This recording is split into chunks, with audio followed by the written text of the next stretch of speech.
Muy buenas tardes. La Universidad Nacional Autónoma de México se honra con la presencia de todos ustedes en esta conferencia magistral Política del Cambio Climático que dictará la doctora Elinor Ostrom. Preside este acto el doctor José Narro Robles, rector de la Universidad Nacional Autónoma de México.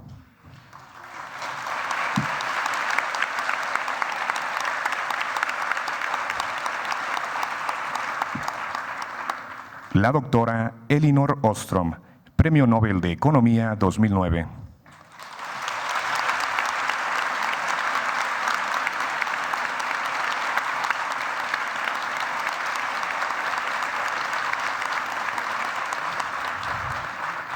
El doctor José Sarucán Kermes, investigador emérito y ex rector de la UNAM.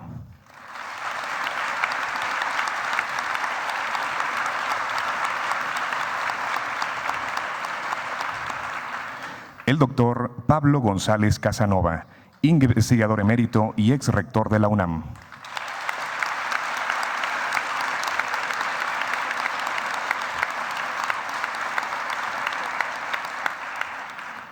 La doctora Estela Morales Campos, coordinadora de Humanidades de la UNAM.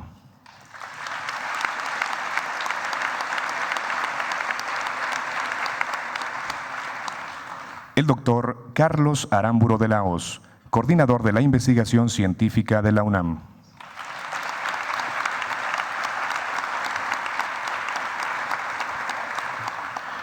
Y la doctora Rosalba Casas Guerrero, directora del Instituto de Investigaciones Sociales de la UNAM.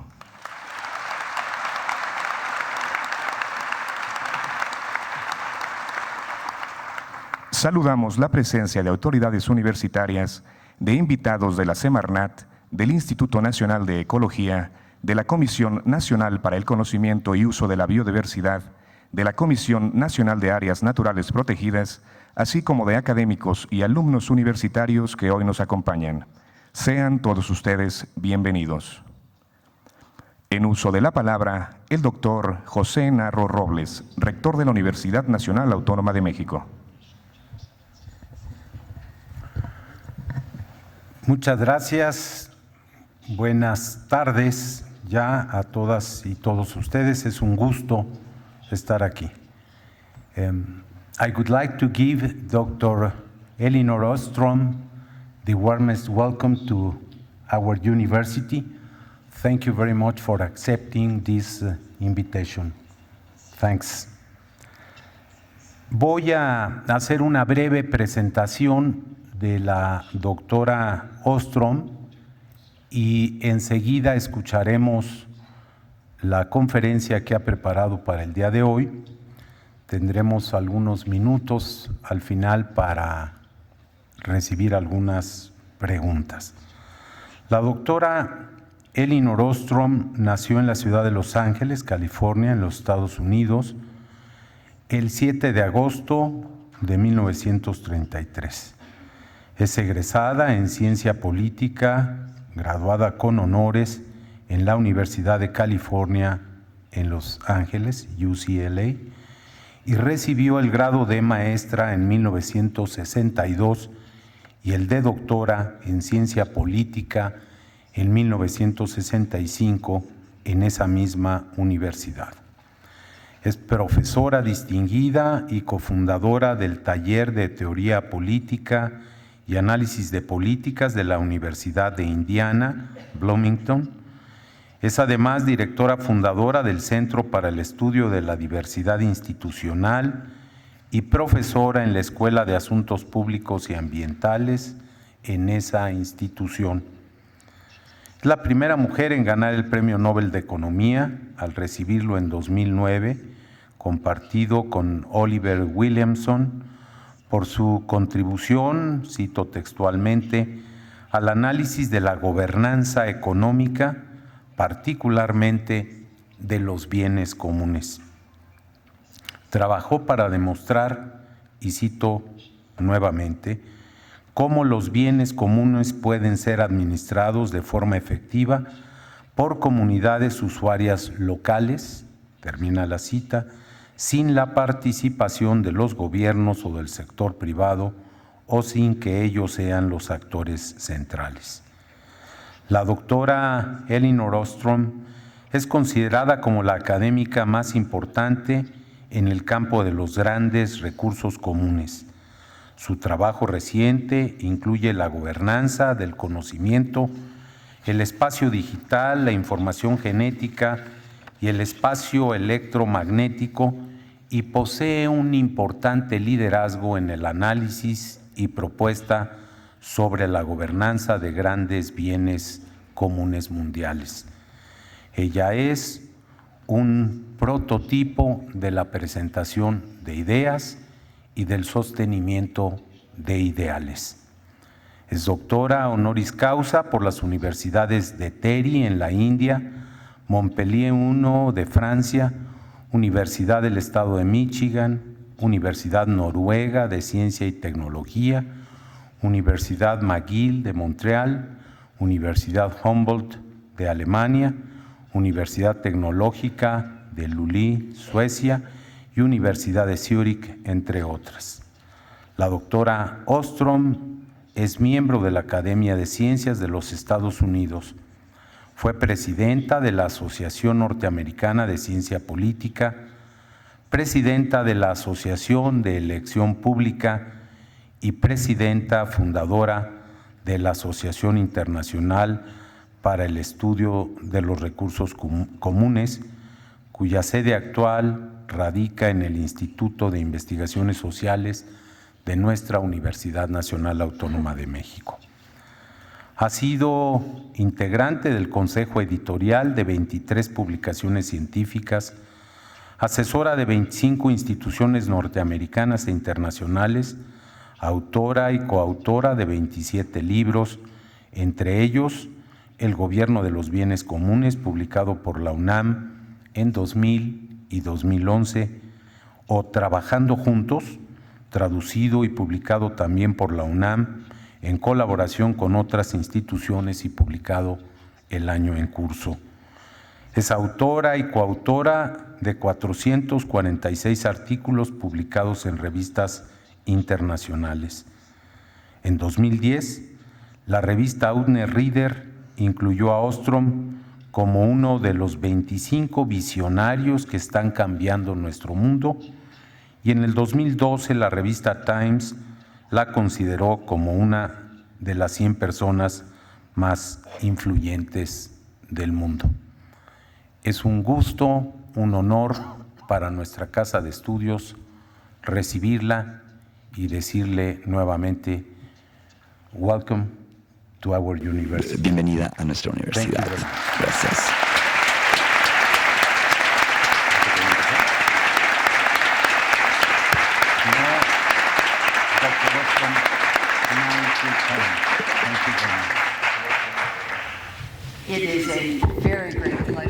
Es un gran placer para mí estar aquí nuevamente.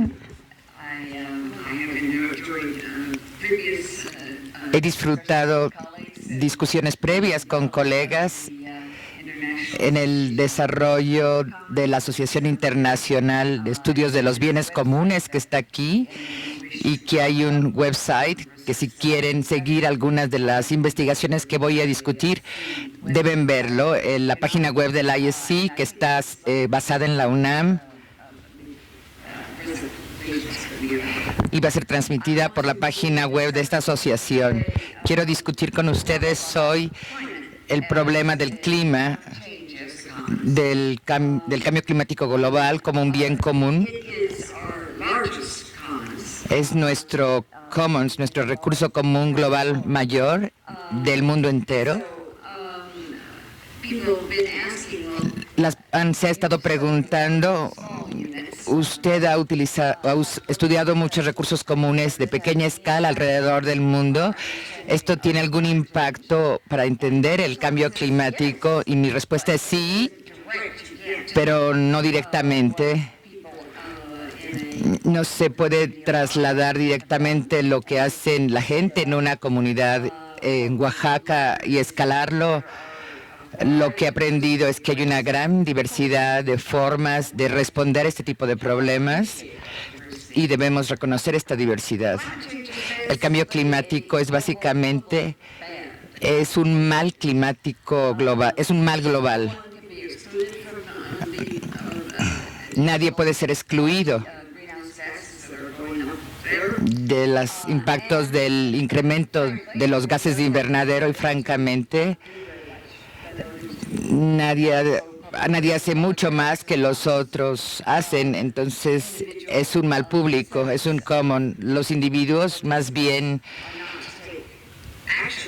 no hay incentivos para tomar acciones para cambiar si no se percibe lo importante que es, pero la bibliografía actual subraya que nadie va a hacer nada mientras otros no lo hagan.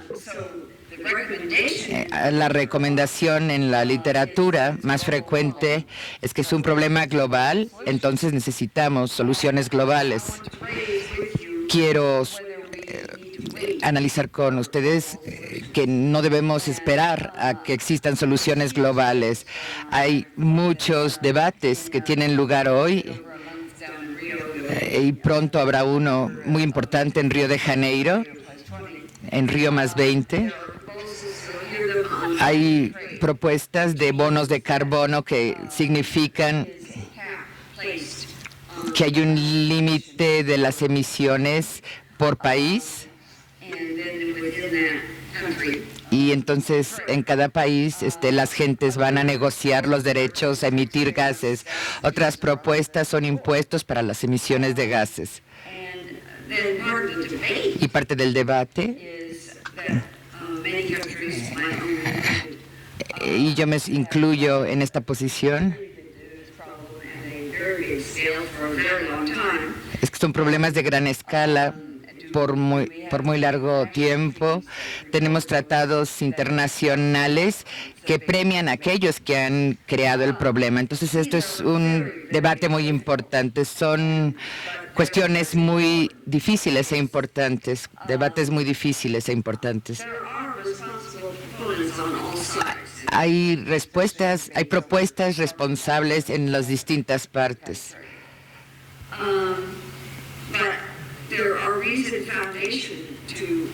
Y las distintas propuestas tienen sustento sólido, pero yendo a analizar los detalles que tendrían la aplicación de cada una es un gran reto y no podemos esperar, tenemos que seguir avanzando. Mientras esperamos por la solución de estos debates, no vamos a hacer nada hasta que los grandes tomadores de decisiones toman decisiones. Entonces estoy sumamente preocupada. No solo es calentamiento, es variabilidad climática, extremos meteorológicos extremos, el nivel del mar sube, se pierden zonas costeras e islas, problemas en las costas. Tengo muy buenos amigos viviendo en Bangladesh y Holanda y esto implica un gran problema. Voy a proponer una variedad de preguntas. La primera es la teoría convencional de la acción colectiva iniciada por Olson y Harding. ¿Es la mejor teoría para pensar cómo reducir emisiones? Aplicada por muchos académicos, muchas gentes no reducirán las emisiones sino hasta que los gobiernos los forcen a hacerlos. Estoy siguiendo a Harding. Entonces se ve a los acuerdos globales como la única estrategia. Otra serie de preguntas tiene que ver con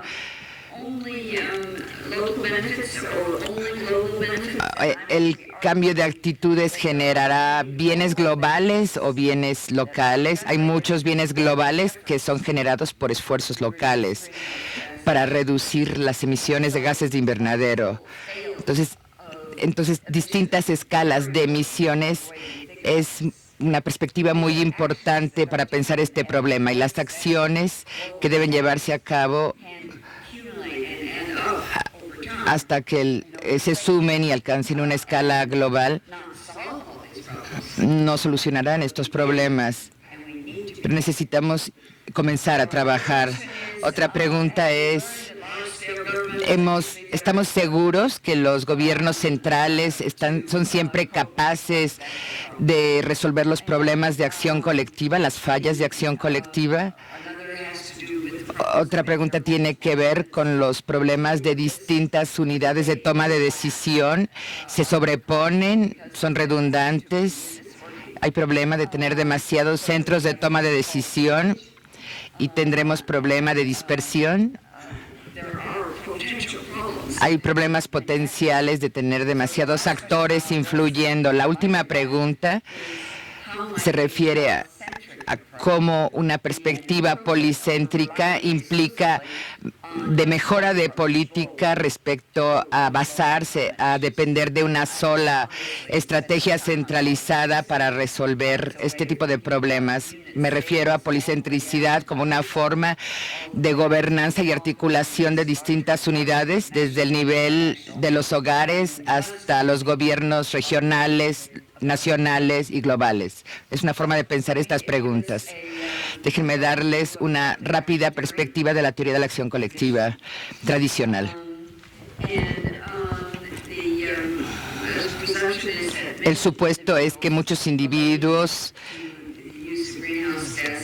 relacionados con las emisiones de gases de invernadero, colectivamente, las acciones de todos ellos han llevado a este problema global. Entonces, hacer que la gente reduzcan sus emisiones es potencialmente muy costoso y tenemos problemas de abusadores, de gorrones, de free riders. Entonces, las personas que no están preocupadas por esto y no toman ninguna acción, por más simple que sea, están abusando de los esfuerzos de otros, sin cooperar. Hay otros de nosotros que somos perdedores potencialmente, aunque no queramos serlo. No queremos quedarnos sin hacer nada, no queremos quedarnos sin tomar acciones que creemos que podemos hacer, pero no queremos que otros abusen de esto. Entonces nos enfrentamos a problemas muy preocupantes. La visión tradicional ve al cambio global como una externalidad global e ilustra que si no hay acción colectiva, cooperación, y los individuos y los gobiernos seguirán usando energía de manera excesiva, y esto implica un gran problema. Eso es lo que lleva a muchos a recomendar acciones globales como las únicas posibles.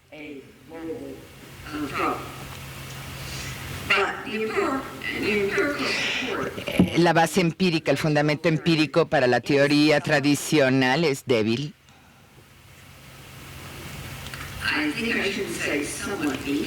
Creo que no debería decir algo débil, sino que es realmente débil. Es poca la evidencia. Se supone que es la única forma de comprender este tipo de problemas, pero hemos mostrado en México, y en México hay muchas comunidades que han mostrado que esta teoría de la no cooperación es incorrecta. No quiero decir que todas las comunidades en México logran cooperar, pero la teoría de la no cooperación como universal no es correcta. Hemos encontrado muchas comunidades pequeñas, comunidades indígenas, que están conservando sus bosques, sus recursos hidrológicos. Esto muestra que la teoría convencional no es completamente cierta cuando los usuarios de un recurso común perciben que tienen un interés real y capacidad de decisión real. ¿Por qué voy a tomar acciones? ¿Por qué voy a cooperar si no tengo derechos? Cuando percibo que lo tengo, nos comprometemos y tienden a monitorear, a vigilar más la condición de los recursos comunes, sobre qué tanto otros cooperan. Nuestra investigación empírica en bosques alrededor del mundo, así como sobre otros recursos comunes, muestra que uno de los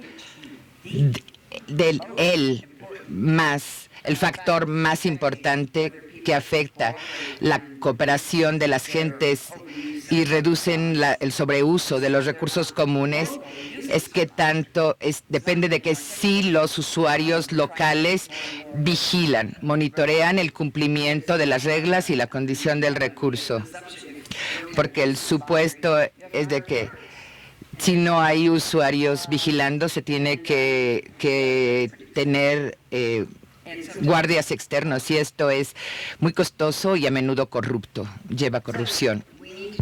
Necesitamos transformar nuestros supuestos básicos sobre la teoría básica y la escala de la acción necesaria, que debe de ser menor a la global o no necesariamente global. Teoría y escala.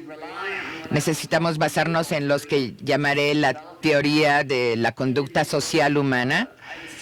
Los individuos, en lugar de ser oportunistas, maximizadores económicos, como se supone en los textos de ecología, hemos encontrado que los individuos no siempre buscan únicamente sus propios beneficios de corto plazo. Muchas gentes buscan beneficios de más largo plazo para ellos y para otros. Y esto implica que construir confianza en que otros están adoptando políticas que hacen sentido y las respetan, eso ayuda a construir capacidad. Es esencial para tener altos niveles de cooperación. Básicamente, en términos de cambio climático, tenemos una serie de externalidades de pequeña, mediana y mayor escala.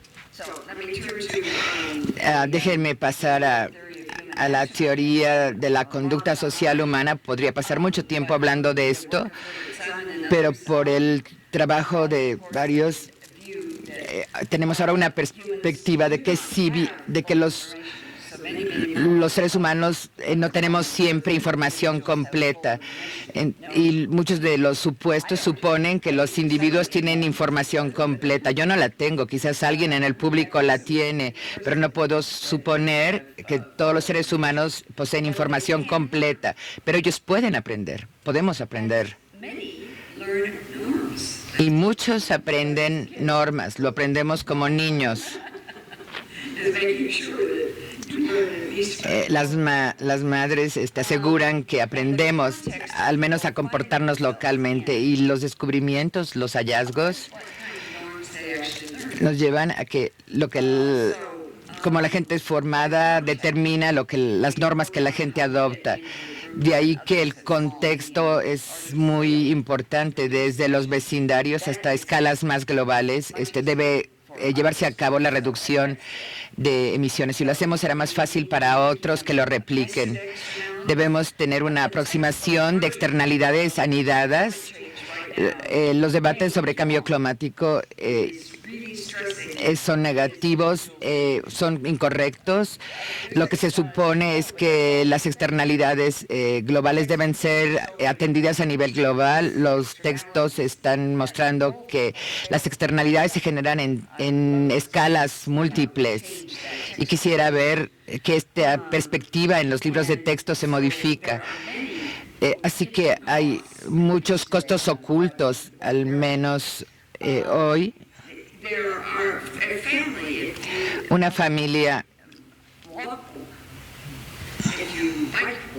si usamos más la bicicleta, si usamos menos los automóviles, podemos ahorrar, podemos resolver muchos problemas de salud, como la obesidad. Las familias pagan costos por la energía muy altos. Si se invirtiera en calentadores solares y otras tecnologías adecuadas. Entonces hay que trabajar a nivel de familias, comunidades, empresas. Si no se llevan a cabo cambios, las familias continuarán usando energía que genera muchas emisiones de carbono en transporte y en calentamiento, en combustible, pero si hay incentivos adecuados, si se inducen para emitir menos emisiones, para reducir emisiones, en adición, si aceptan responsabilidad para eliminar muchos de los costos ocultos de sus acciones, de sus prioridades, podrían reducir sus emisiones de carbono aún más. ¿Cómo puede hacerse esto? Algo tiene que ver con el calentamiento de los edificios. 40% de la energía que se consume en los Estados Unidos se genera en los edificios.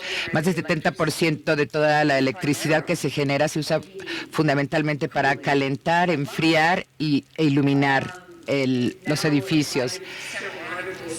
A la luz de distintos artículos en Science y otros, 20% de la energía que se utiliza en los edificios podría ser ahorrada corrigiendo estas fallas.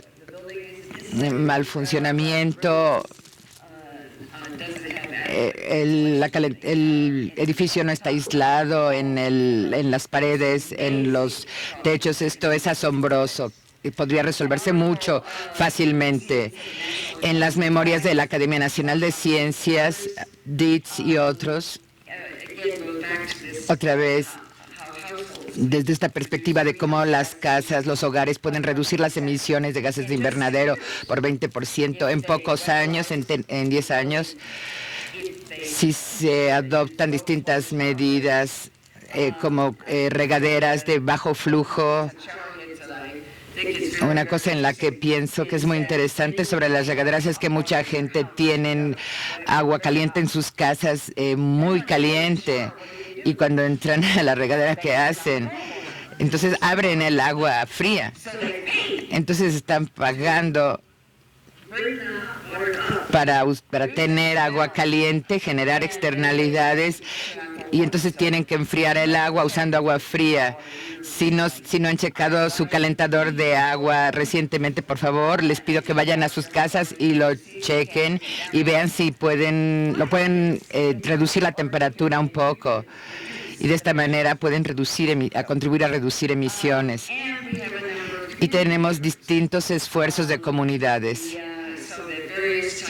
Los distintos tipos de campañas de comunidades en los Estados Unidos y en México, el condado de Sacramento y Berkeley primero han sido muy imaginativos en este sentido. En Sacramento, la División de Bienes Públicos del condado de Sacramento trataban de encontrar formas de ahorrar energía.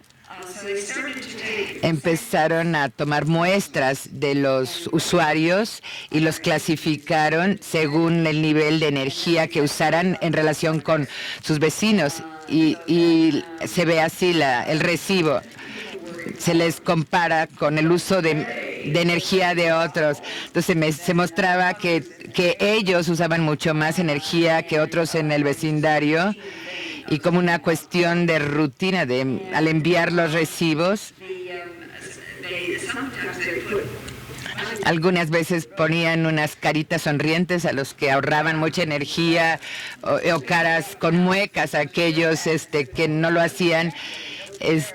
Pero aquellos que recibían cara con muecas se molestaban porque decían: tenemos familias muy grandes y tenemos que usar energía. Las sonrisas eran más efectivas, pero cambiaron la conducta. Tenían reembolsos financieros a los que usaban poca energía, que era tan importante como recibir una carita sonriente o más. Entonces nos relacionamos unos con otros de formas que son muy interesantes. Encontraron también que las personas que pensaban que se mostraba que lo hacían muy bien, decidieron mejorar aún más su conducta de ahorro de energía. Y en la iniciativa de Berkeley Primero, es una comunidad que empezó a financiar iniciativas de paneles solares y de aislamiento del calor de las casas. Y es difícil para las familias hacer estas inversiones, tomar estas decisiones. Acabo de hacerlo para mi casa y es caro. Pero en Berkeley se puede tener un presupuesto de un constructor y se le lleva al gobierno de la ciudad, y si la ciudad lo aprueba, se da un crédito para recuperar este préstamo, y el pago se añade al impuesto predial cada año. Entonces, el primer presupuesto se gastó muy rápido, el primer financiamiento se gastó muy rápido. Es un programa muy exitoso. Otra pregunta muy importante es, todas estas escalas de unidades de gobierno de gran escala operan siempre sin fallas, operan bien. La respuesta es muy ambigua. En algunas ocasiones sí, el protocolo de Montreal, que es un acuerdo internacional, ha sido muy exitoso, pero había muchos factores particulares que actuaban en su favor. En otras ocasiones no, las iniciativas globales y nacionales muchas veces no han funcionado. El manejo de pesquerías es muy difícil.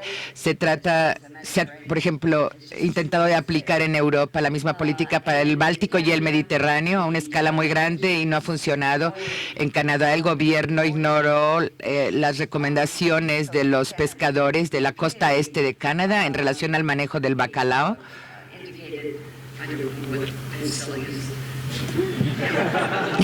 No sé qué nos están tratando de vender.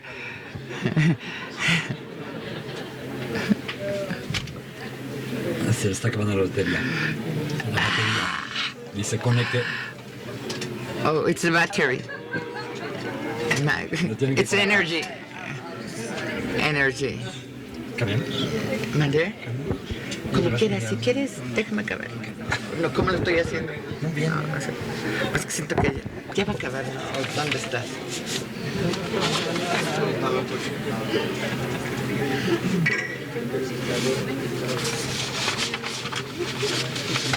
Hablando de ahorro de energía. Sí.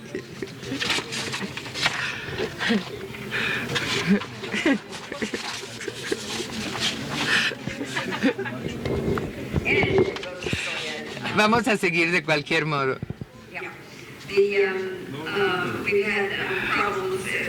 Teníamos problemas con personas que se preocupaban por problemas que podían transmitirse de una unidad a otra, aún en situaciones de inconsistencia en la que un país o una comunidad adoptaba un país y otros adoptaban otra política. O sea, no hay soluciones mágicas de que deben de manejarse distintas escalas. Puede tomar esto un gran esfuerzo. Entonces vamos a hablar sobre qué es una perspectiva policéntrica de gobernanza.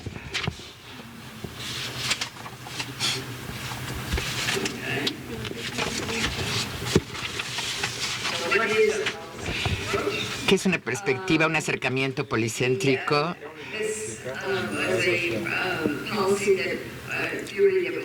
Es una teoría que se inició, que se desarrolló en los 60s, a inicio de los 60s, sobre las áreas metropolitanas de los Estados Unidos, sobre las que los académicos suponían que se tenía que tener una sola unidad de gobierno para todas las zonas metropolitanas y si no, iba a haber caos.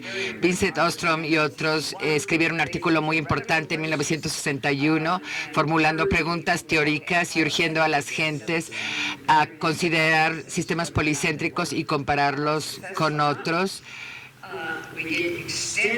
Hicimos mucha investigación empírica. Yo estuve en más carros de policía que toda la gente que está aquí en el público, pero lo que encontramos es que las unidades pequeñas son mucho más capaces de responder. Las unidades de alrededor de 25 oficiales eran más capaces de generar respuestas que podían relacionarse con los problemas de los ciudadanos. Y otras áreas metropolitanas que tenían divisiones criminalísticas más grandes eran más eficientes. Entonces, cuando se encontraron formas de trabajar en múltiples escalas, fueron más eficientes. También hemos estudiado con colegas aquí en México la mejora de las condiciones de los bosques en una red de colaboración. Hay colegas en África, Asia y América Latina y hemos hecho investigación sobre gobernanza, condiciones de los bosques a través del tiempo. Son estudios muy importantes. La mejora de las condiciones de los bosques, de las comunidades locales que hemos encontrado es algo muy importante. Es una estrategia muy importante para enfrentar el cambio climático. Lo que hemos hecho ahora, tenemos más de 125 sitios, entonces podemos hacer análisis estadísticos. Es que el régimen de propiedad formal no está necesariamente adoptado con mejora de las condiciones de los bosques. Hemos estudiado bosques bajo regímenes de propiedad privados, comunales y públicos, estas grandes categorías de propiedad. Encontramos algunos bosques públicos en mejores condiciones y otros con deterioro, lo mismo con bosques privados y comunidades. Es una forma muy simplista de pensar estos problemas. Muchos sitios IFRI. Adiós. Hola.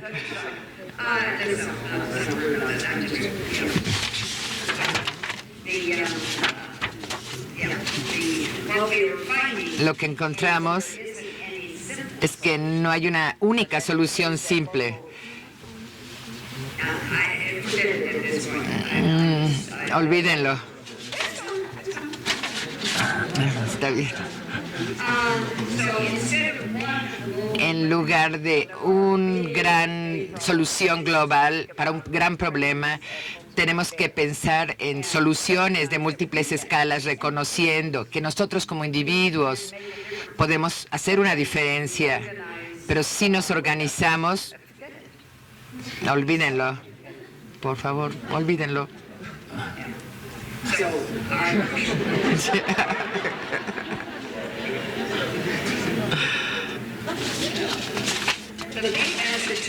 El mensaje es que la gente local debe participar.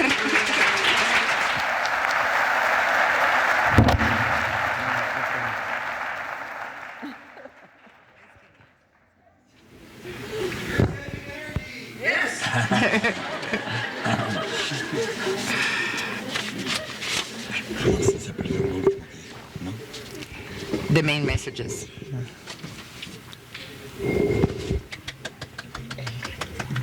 Well, we are very sorry about this. Dispénsenos. Estamos muy. No, falta. Ya terminó. Ya terminé. Sí. Ahora vamos a escuchar algunas preguntas que me han hecho llegar. Si tienen algunas más, se las vamos a agradecer. Gerardo Sánchez pregunta, will you please explain... Por favor, explicaría el papel, it's in English, would you please explain the role of the rivers, que explique el papel que juegan los ríos en el mundo. Toma 3 preguntas. Bueno, no hay una sola explicación para todos los ríos. El Mississippi y el río Amazonas son diferentes. Pero nuevamente, si vemos algunos de los ríos internacionales que han reducido los problemas de las externalidades en gran medida, lo han hecho cuando son las personas locales las que realmente han asumido un papel muy importante. El río Rin es un ejemplo muy interesante, en tanto que el río Rin obviamente fluye a través de muchos países diferentes y muchas comunidades locales diferentes, y tenían muchas plantas químicas que estaban contaminando el río. Y un grupo de voluntarios empezó a registrar quiénes eran los que estaban contaminando el río. Y publicaron muchos materiales y tuvieron una audiencia, como una audiencia legal, y llevaron a las diferentes compañías a la luz pública y les preguntaron por qué seguían contaminando el río Rin a esos niveles, y les hicieron que tuvieran suficiente pena estas compañías, porque que era como una corte, no era una corte oficial, digamos, no era un tribunal oficial, pero eso logró que redujeran muchísimo y ahora hay buenos peces y una buena pesca en el río Rin.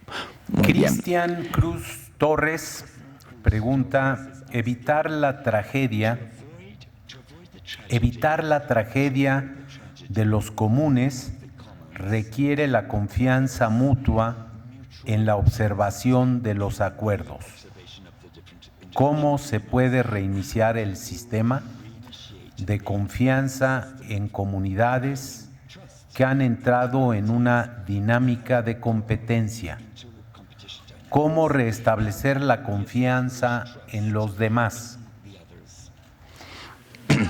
Bueno, la confianza es muy, muy importante y no hay una respuesta sencilla a cómo aprender a generar confianza recíproca.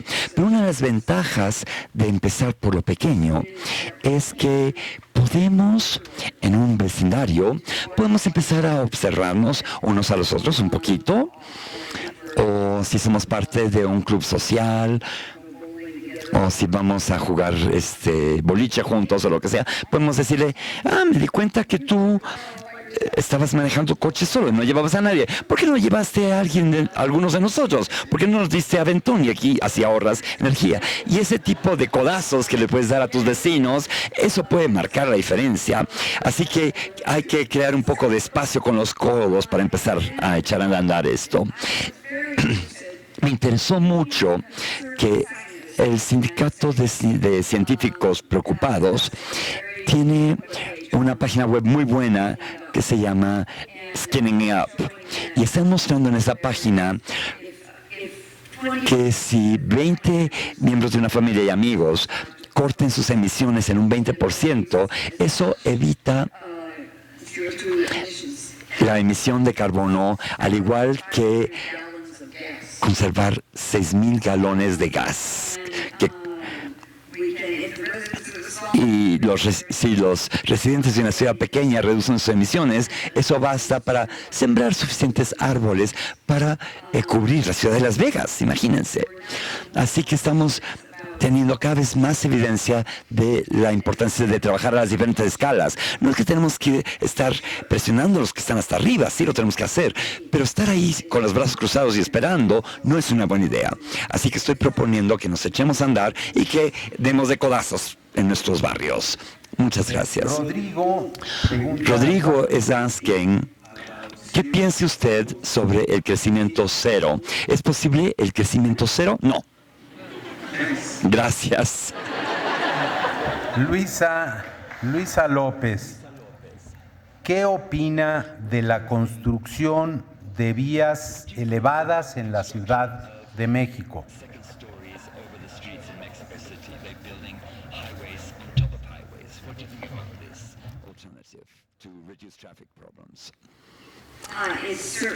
Ciertamente es una de las opciones. Pero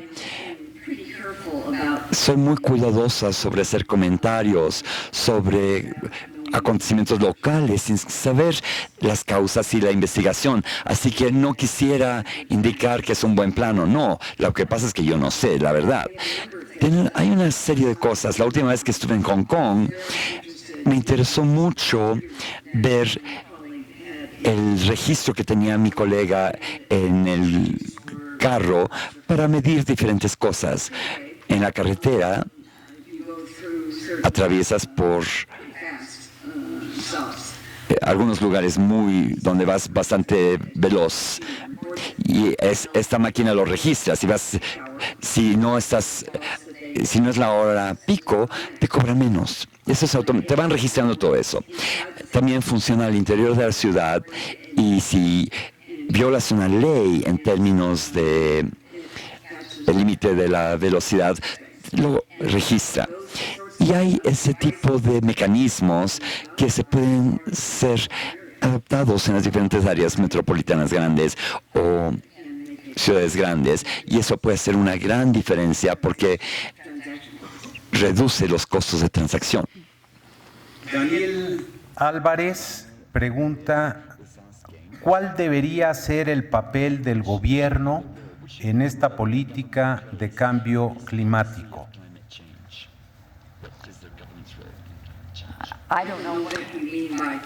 No sé qué quiere decir con el gobierno. Ese es un problema muy grande. No es el problema de ustedes, es el problema de la literatura. Hablamos de el mercado y el gobierno. Pues bueno, la Ciudad de México es un gobierno en sí mismo. Y hay muchos gobiernos en diferentes escalas. Yo sí pienso que los gobiernos en las diferentes escalas tienen papeles reales que desempeñar. En parte es conseguir difundir información a las personas sobre las acciones que pueden tomar. En Berkeley, que mencioné, el primer ejemplo que mencioné, Berkeley es un gobierno municipal. Y a través de financiar la capacidad de las familias para usar sus reembolsos de impuestos como una forma de pagar sus paneles solares u otras mejoras ecológicas a lo largo de 10 o 20 años, están reduciendo la emisión de gases de invernadero espectacularmente. Ahora tenemos más de 1,000 presidentes municipales, alcaldes en Estados Unidos que han firmado un acuerdo de ver diferentes formas de reducir las emisiones de carbono al interior de las ciudades. Así que los gobiernos tienen muchas acciones que pueden tomar. Lo que pasa es que no son los únicos actores involucrados. Alfonso Arcos, ¿cómo cambiar el comportamiento de los empresarios a no contaminar si son obligados mediante la constante reducción de costos a contaminar más?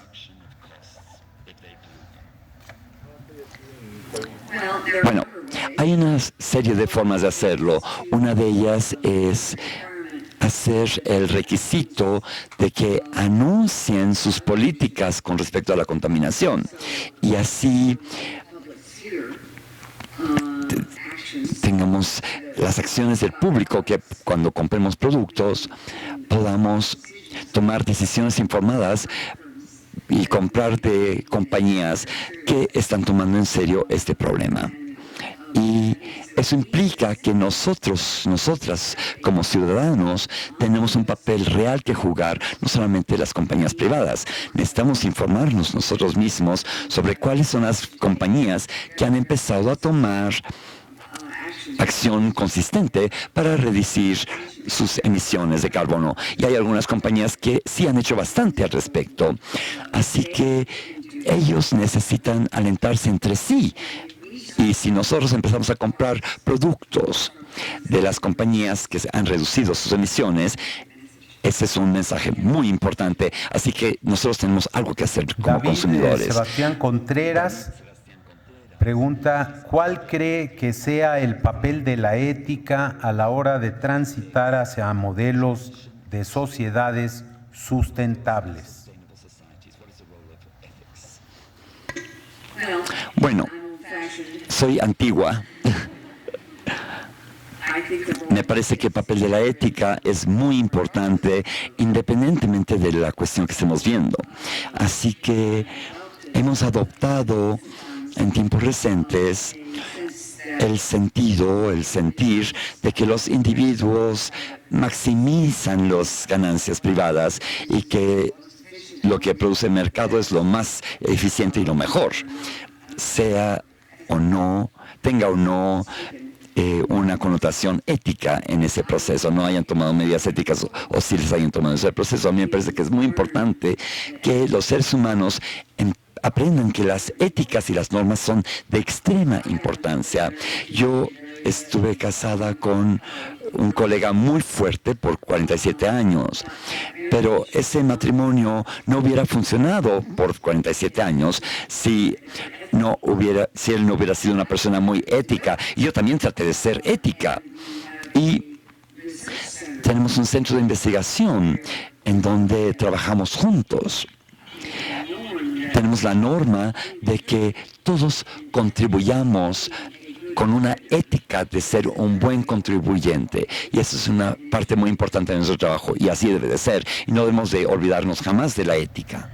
Mirel Emiré Meneses pregunta, is asking, it's in English, es si el mecanismo del protocolo de Kioto es una forma efectiva de revisar la emisión de gases de invernadero en los países latinoamericanos.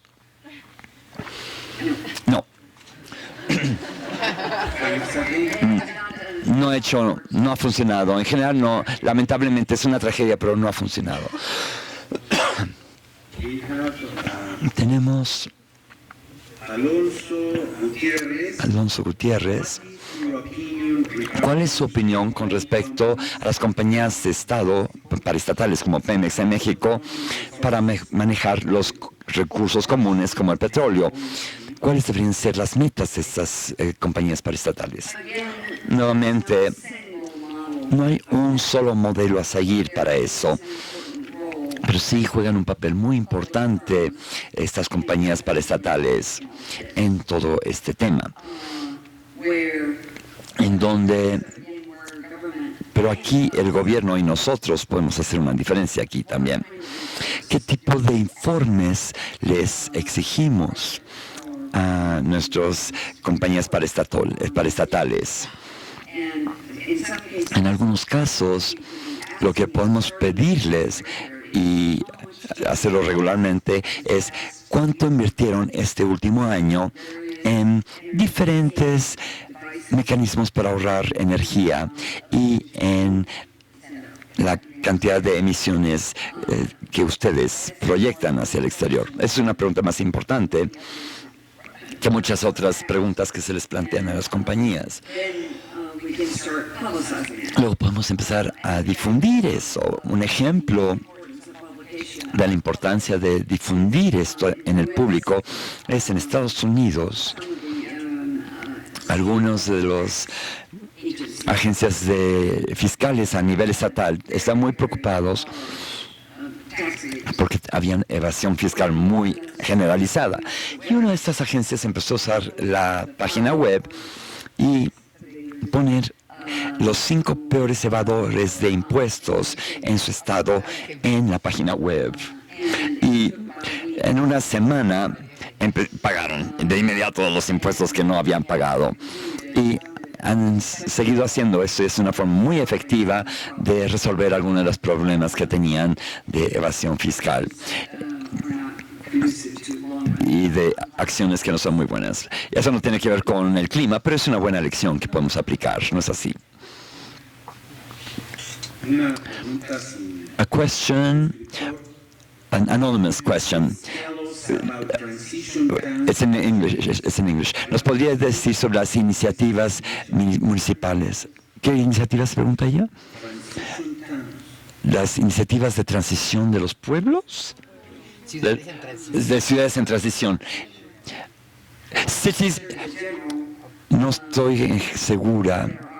En general, hay muchas ciudades que se encuentran entre un bosque y la comunidad local. Y algunas sí tienen políticas muy fuertes tratando de reducir la desforestación, pero quizás no entendí muy bien lo que usted quiere decir con ciudades en transición. Ostrom, el doctor Rubén Rivas pregunta, ¿qué opina acerca de las áreas naturales protegidas y la vida comunitaria en estas? ¿Cómo conservar y educar?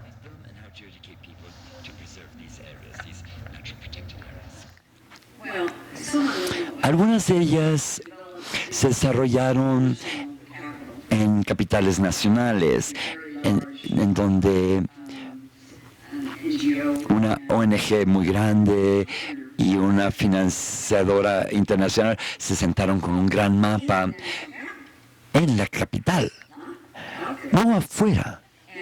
Y después decidieron en dónde poner los límites de esas áreas protegidas. Y luego los pueblos indígenas que vivían en esas áreas protegidas les informaron que habían perdido sus derechos, se les informó que habían perdido sus derechos y que tenían que salir de ahí, etcétera. Ese tipo de ordenamientos en donde los usuarios que llevan mucho tiempo ahí han sido sacados, no han tenido éxito. Sin embargo, sí tenemos registros de parques nacionales en donde los pueblos indígenas y sus derechos han sido reconocidos, así que se han vuelto parte del equipo y ahí hacen un buen trabajo de monitoreo, etcétera. Así que el título de área de protección nacional o bosque nacional o lo que sea, no es suficiente información para poder juzgar si está funcionando o no. Hay que entrar y ver lo que realmente está pasando en el lugar, en el contexto específico. Oscar Olvera pregunta, ¿qué piensa usted del ecoturismo en áreas naturales protegidas? Nuevamente, me choca hacer esto. Algunas funcionan y otras no funcionan. Algunas son buenas y otras no son buenas, pero algunas sí son buenas. Y el haber invertido en una región y conseguir que esté protegida y luego hacer que las instalaciones turísticas mismas sean ecosensibles, para que no estén nada más observando un área bella y contaminarla al observarla. Entonces tenemos una serie de colegas que han estado estudiando este tema en todo el mundo y hay historias de éxito muy sustanciales. Así que sí es una opción, pero necesitamos no solamente asumir ingenuamente de que siempre funciona. Hay que ver las especificidades, los detalles. Elena Álvarez Bulla. The question is in English. Aparte de todos los esfuerzos locales que ha usted reconocido para reducir el cambio climático, también me gustaría preguntarle ¿qué piensa usted de las formas locales en las cuales cada individuo contribuye al cambio climático? Se relaciona con la estructura y la economía y la organización geofísica. Bueno, la forma en que la gente aprende a trabajar colectivamente y remontándome a unos de mis intereses de investigación en los 60s y en los 70s, por lo menos en mi país, nosotros eliminamos mucha gobernabilidad local, suponiendo que eran ineficientes. Eso implicó que eliminamos el que la gente se juntara en una escala menor.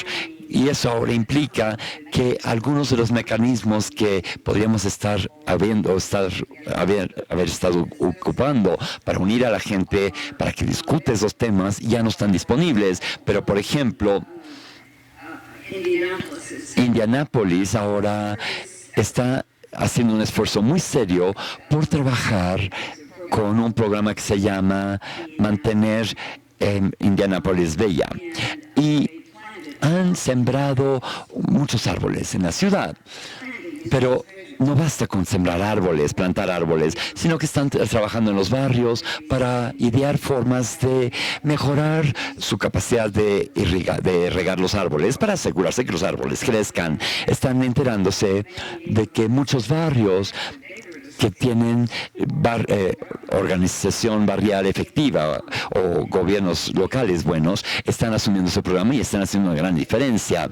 No solamente los árboles no solamente están creciendo cada vez mejor, sino que están tratando de ver cuáles son otras estrategias que pueden adoptar en términos de caminos para peatonales, para bicicletas y una variedad de cosas que se pueden hacer a nivel barrial, incluso en nuestras grandes sociales. Mercado pregunta ¿cuál es su opinión de las energías fósiles como el petróleo y su consumo y producción en los países emergentes?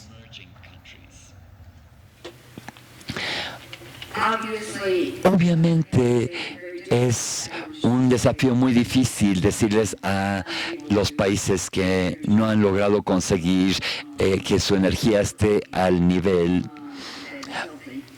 sano, que sea un nivel sano, que no usen combustibles fósiles.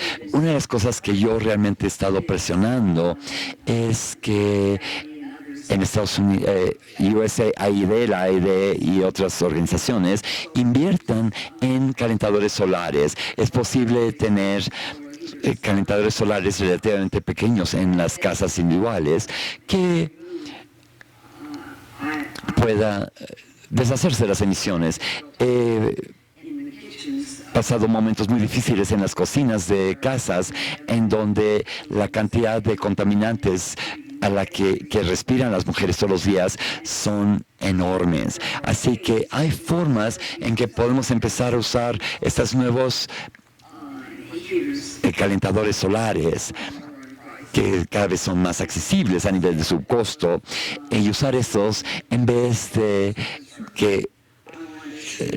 financiar a las compañías que las construyen, las grandes compañías, que las pequeñas compañías locales las construyan. Eso ayuda a las compañías locales y también promueve el uso de la energía solar a nivel local. Eso se puede hacer y hagámoslo una de nuestras prioridades más elevadas. La última pregunta que vamos a recibir, nos ha faltado tiempo, no nos funcionó correctamente la computadora, pero lo que sí nos funcionó fue la máquina de hacer preguntas.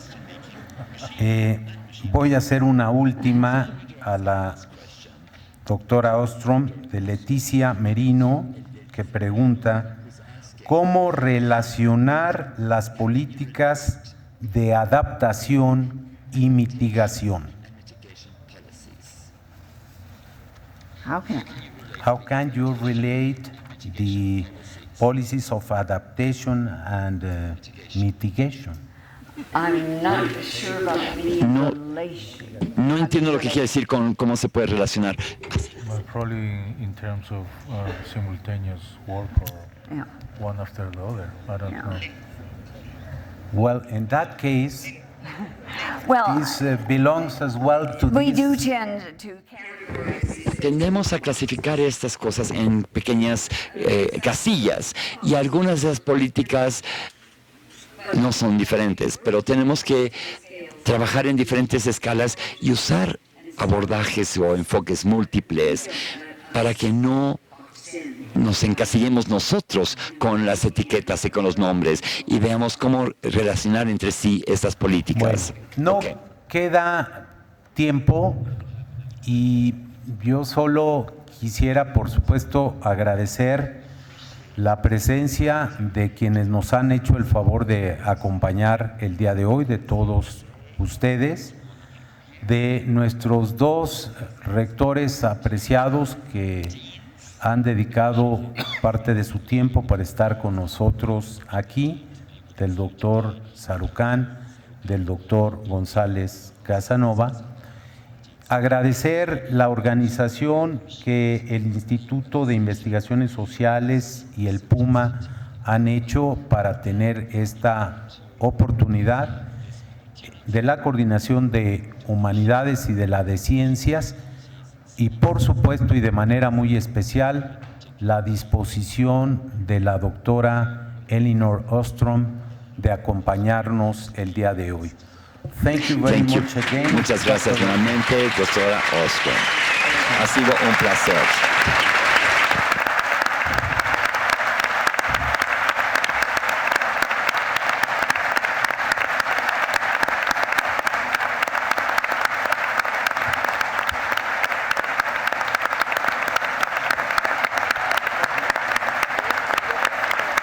Y en nombre de la Universidad Nacional Autónoma de México me voy a permitir entregarle un reconocimiento y un pequeño recuerdo.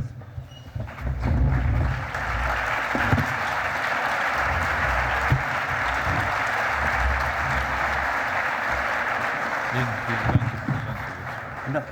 Oh, okay.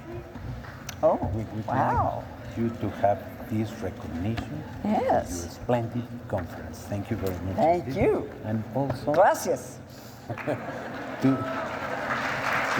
have this medal is the representation of our centennial as a national university. Representa el aniversario de la Universidad Nacional. Gracias.